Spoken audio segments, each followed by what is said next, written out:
உலகில் பெரிய அளவிலே பேசப்பட்டு வந்திருந்த இஸ்ரேல் ஈரானுக்கிடையான போர் தற்போது முடிந்திருக்கிறதா?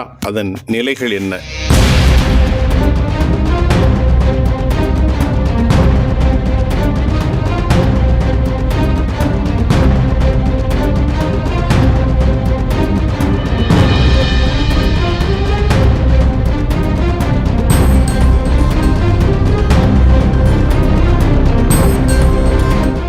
நிறைய கேள்விகள் நமக்கு தொங்கி நின்றாலும் கூட உண்மையிலேயே இஸ்ரேல் ஈரான் போரில் நடந்தது என்ன?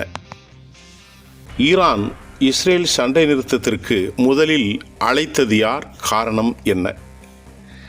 ஈரானுடைய தரப்பிலிருந்து வெளியான செய்திகள், போரை நாங்கள் ஆரம்பிக்கவில்லை, போரை முடிப்பது நாங்கள் என்பதுதான் ஈரான் வலிமையாக இருந்தது. இதற்கிடையிலே அமெரிக்க அதிபர் டொனால்ட் ட்ரம்ப் அவரும் இஸ்ரேலின் சார்பிலே போரிட்டார்.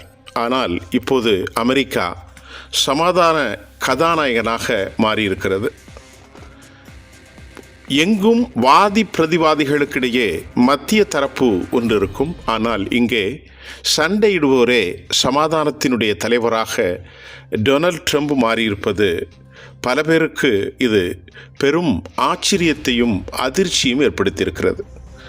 ஈரானும் இஸ்ரேலும் சண்டை நிறுத்தத்தை பகிங்கரமாக இன்னும் ஏற்றுக்கொள்ளவில்லை. இருப்பினும் இஸ்ரேல் தாக்குதலை நிறுத்தினால் தாங்களும் சண்டை நிறுத்துவோம் என்று ஈரான் அறிவித்தது.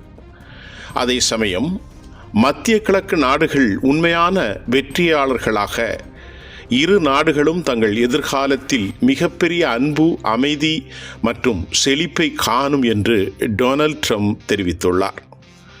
இரு நாடுகளும் பெறுவதற்கு நிறைய இருக்கிறது. ஆனால் நீதி மற்றும் உண்மையின் பாதையில் இருந்து விலகிச் சென்றால் இழப்பதற்கு நிறைய இருக்கிறது என்றும், இஸ்ரேல் மற்றும் ஈரானின் எதிர்காலம் வரம்பற்றது மற்றும் பெரிய வாக்குறுதிகளால் நிரம்பி உள்ளது, கடவுள் உங்களை ஆசீர்வதிப்பானாக என்றும் டொனால்ட் ட்ரம்ப் குறிப்பிட்டிருக்கிறார். இதற்கிடையே கத்தாரில் உள்ள அமெரிக்க இராணுவ தளத்தின் மீதான வெற்றிகரமான தாக்குதலை தொடர்ந்து இஸ்ரேல் மீது சண்டை நிறுத்தம் திணிக்கப்பட்டிருப்பதாகவும், ஈரானின் தாக்குதலை தொடர்ந்து டொனால்ட் ட்ரம்ப் சண்டை நிறுத்துவதற்காக தங்களை கெஞ்சினார் என்றும் ஈரானின் அரசு தொலைக்காட்சி ஒரு செய்தி அறிக்கையை தெரிவித்தது. ஈரானின் இஸ்லாமிய புரட்சிகர காவல் படை IRGC மற்றும் இராணுவத்தை இந்த அறிக்கை பாராட்டியதுடன் ஈரானியர்களின் எதிர்ப்பையும் கூட பாராட்டியது. முன்னதாக ஈரானுடைய தாக்குதலை சந்திக்க முடியாமல் இதுவரை பல்லாயிரக்கணக்கானவர்கள் ஈரான் வீசிய அந்த பாலிஸ்டிக் மற்றும் ஹைப்பர்சோனிக் மிசைல்களால் மிகப்பெரிய சேதாரத்தை இஸ்ரேல் அடைந்தது. உயிர் பலிகள், அதே போன்று உறவுகள் இழந்தது, வீடுகளை இழந்தார்கள், ஃபோர்ட்டுகள் அடிக்கப்பட்டது, டெல்லவி, ஹைஃபா மற்றும் இராணுவ தளவாடங்களை உற்பத்தி செய்யும் நிலங்களும் தாக்கப்பட்டது. இருந்த போதிலும் மீசையில் மண்ணொட்டாத கதையாக இஸ்ரேல் அதிபர் தன்னை போருக்கு வலுப்படுத்தி கொண்டிருந்தார்.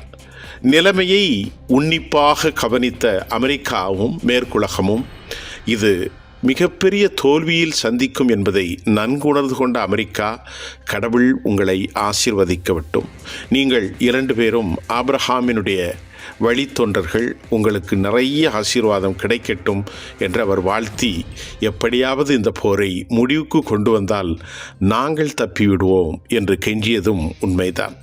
அமெரிக்காவின் 19க்கும் மேற்பட்ட மாகாணங்களில் டொனால்ட் ட்ரம்புடைய இந்த முடிவுக்கு எதிரான போராட்டமும், டொனால்ட் ட்ரம்ப் வரம்பு மீறி நடப்பதாகவும் அவருக்கு எதிர் அரசியல் முனை மழுங்காமல் அது கூர்மையாக்கப்பட்டிருக்கிறது.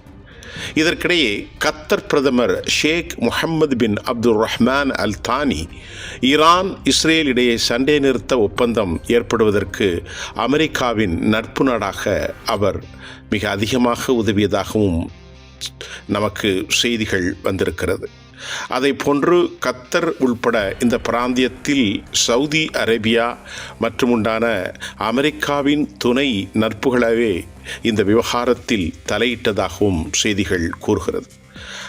அமெரிக்க துணை அதிபர் ஜேடி வான்ஸ், வெளியுறவு செயலாளர் மார்க்கோ ரூபியா மற்றும் சிறப்பு தூதர் ஸ்டீவ் விட்காஃப் ஆகியோர் ஈரானியர்களுடன் நேரடி மற்றும் மறைமுக வழிகளில் மூலம் தொடர்பு கொண்ட பிறகுதான் சண்டை நிறுத்தம் ஏற்பட்டதாக அந்த மூத்த அதிகாரியும் தெரிவித்தார்.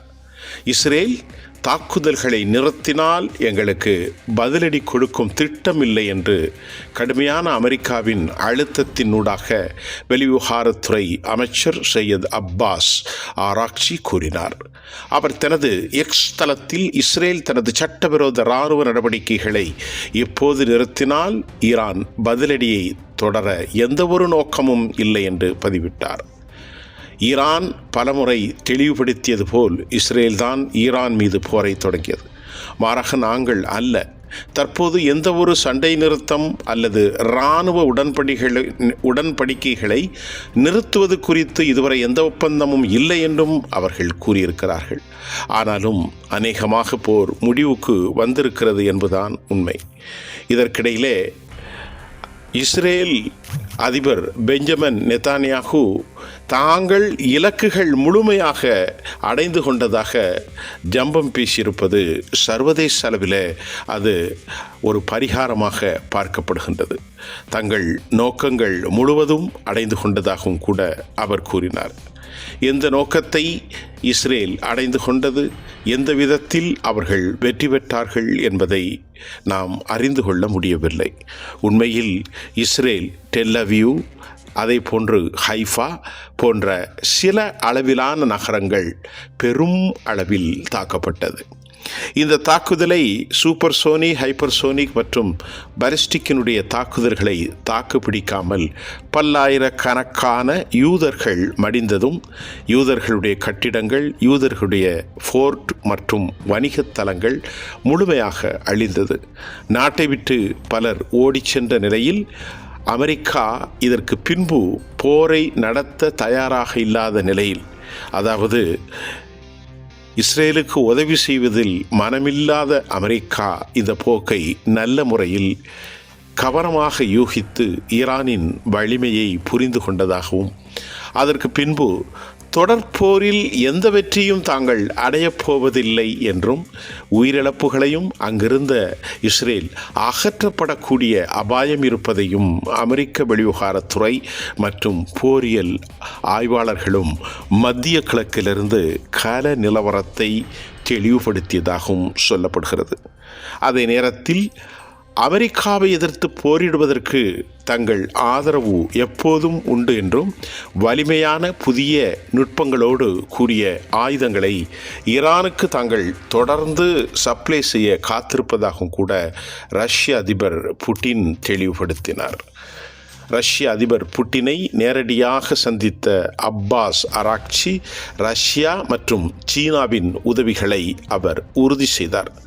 இந்த விவகாரம் அமெரிக்காவுக்கு எட்டியவுடன் அமெரிக்கா உண்மையிலேயே ஆடிப்போயிருப்பதாகவும், அதற்கு பிறகே அவசரமாக அவர்களின் ராஜ்ய ரீதியாக கூட்டாளியான சவுதி அரேபியா மற்றும் கத்தரை அழைத்து பேசினார்கள்.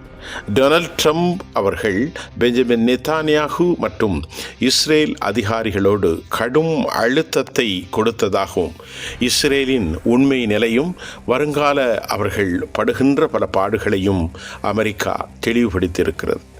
அமெரிக்காவினுடைய இந்த நிலை உண்மையில் மத்திய கிழக்கில் இஸ்ரேல் என்கின்ற ஒரு மாபெரும் ஒரு மித்து என்று சொல்லக்கூடிய ஒரு காணொளி அல்லது காட்சிப்படுத்துதல், மிகைப்படுத்தும் இராணுவ அதிகார மையம் முடிவுக்கு வந்திருப்பதாக உலகம் முழுவதும் சொல்கின்றது.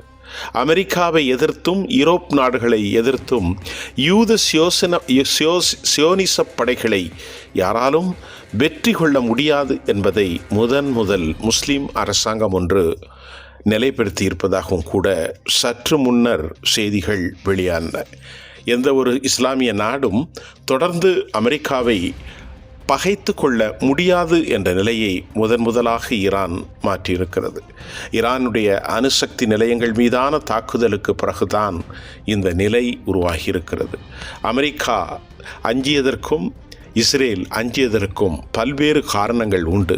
முதற் காரணம் அமெரிக்காவின் வலுவற்ற பொருளாதார நிலை. இரண்டாவது காரணம், இஸ்ரேலில் இனி உயிர் கொடுத்து எழுப்ப முடியாத அளவிற்கு இஸ்ரேல் தரைத்தளமாக போனது. நாள் ஒன்றுக்கு 8600 கோடி ரூபாயை 1.5 பில்லியனுக்கு மேல் அவர்கள் செலவு செய்ததையும், அதற்கு மட்டுமல்லாமல் போரியல் தளவாடங்களுக்கு 12,000 கோடி ரூபாய்க்கும், அதே போன்று அதனுடைய கட்டிடங்கள், மக்கள் உயிரிழப்பு, தலங்கள், பெரும்பான்மையான ஃபேக்கல்ட்டிகள் இஸ்ரேலில் அளிக்கப்பட்டதின் இதுவரை பல லட்சக்கணக்கான கோடிகளை அவர்கள் திருப்பி எடுக்க வேண்டும். இதற்கெல்லாம் அமெரிக்கா உதவியே ஆக வேண்டும். இதையெல்லாம் ராஜதந்திர நடவடிக்கையின் பால் அமெரிக்கா உத்தேசமாக சிந்தித்தது.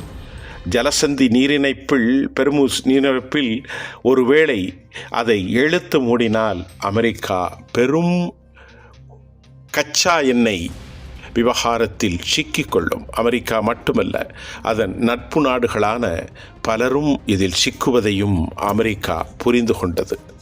தற்போது மத்திய கிழக்கில் மாறுபட்ட ஒரு அரசியல் சூழ்நிலையில் இதுகாரம் ஒதுக்கப்பட்டிருந்த ஈரான் முதலாக உலகின் பார்வைக்கு ஒரு மாபெரும் வல்லரசாக மாறியிருக்கிறது. 1979 40 ஆண்டுகளுக்கு மேல் பொருளாதார தடைகளால் பாதிக்கப்பட்ட ஈரான் அதனுடைய சீரிய தலைமையும் ஆயத்துல்லா கோமினுடைய வழிகாட்டுதலும் மிசைல் மற்றும் ட்ரோன் தொழில்நுட்பத்தில் அவர்களை மிகப்பெரிய அளவிலான வெற்றி பெற செய்திருக்கிறது. ஆனாலும் ராய்ட்டர்ஸ் செய்தி நிறுவனம் வெளியிட்டுள்ள இந்த கருத்தின் அடிப்படையில் ஈரான் அட்டாக்கை செய்ததாக தகவல் வெளியான நிலையில் ட்ரம்ப் இந்த அளவிற்கு தாக்குவார்கள் என எதிர்பார்க்கவில்லை என்பதால் கிட்டத்தட்ட அவர்கள் அதிர்ச்சியில் உறைந்து போயிருக்கிறார்கள் என்பதே உண்மை.